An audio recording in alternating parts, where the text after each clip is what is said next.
Ha aperto le porte sabato 2 novembre al Museo del Cenedese di Vittorio Veneto la mostra dedicata al fotografo Fausto Podavini. Nell'esposizione, organizzata da Mai Associazione Culturale con il patrocinio della città di Vittorio Veneto, sono ben 100 gli scatti che trovano posto all'interno delle sale e che ripercorrono i suoi più importanti lavori realizzati dal 2013 ad oggi. Un fotografo romano, Fausto Podavini, che ha portato qui dei cicli sui quali lui lavora da parecchi anni, dimostrando attraverso queste fotografie la sua grande sensibilità nei confronti dell'uomo, dei cambiamenti dell'uomo e il suo desiderio di mettersi in relazione con l'essere umano a qualsiasi latitudine questo viva. Ciò si ritrova ad esempio in Homo Change, un progetto che ha visto Podavini impegnato per 6 anni tra l'Etiopia ed il Kenya per documentare i cambiamenti sociali e ambientali a seguito della costruzione della più alta diga di tutta l'Africa. Che cosa trova chi viene a visitare questa mostra?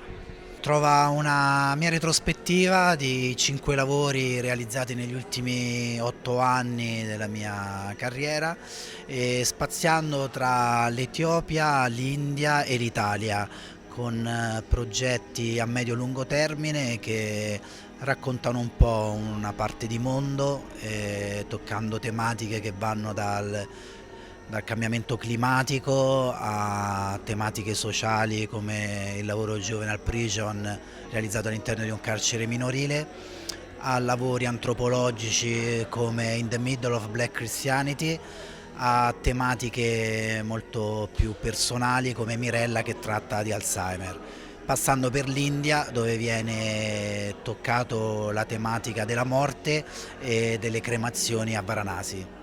Progetti a medio-lungo termine. Che cosa lasciano ad un fotografo queste esperienze?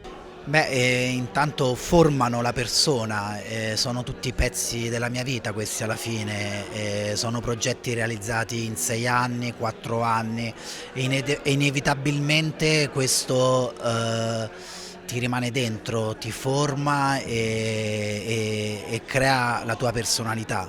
È anche questo uno dei motivi per cui prediligo principalmente questi lavori, perché poi diventano veramente dei pezzi personali, di pezzi di vita vissuta. Uno sguardo sul mondo estremamente veritiero, le immagini che Podavini qui ci fa vedere sono immagini che non commentano i fatti, rappresentano la realtà, ma una realtà filtrata attraverso i sentimenti del fotografo che sta da una parte e la vita dell'uomo che sta dall'altra parte della macchina. Perché dunque venire a visitare questa mostra? Perché si tratta di un fotografo che ha avuto moltissimi premi, un fotoreporter all'avanguardia, e perché comunque oggettivamente le fotografie che noi qui vediamo non sono soltanto fotografie di reportage, ma hanno anche un'aura artistica. La fotografia rimane oggi sempre uno strumento molto potenziale e importante per poter riflettere. Questa mostra vuole far riflettere, vuole muovere delle riflessioni su una serie di tematiche ad ampio respiro, e guardare anche delle buone fotografie.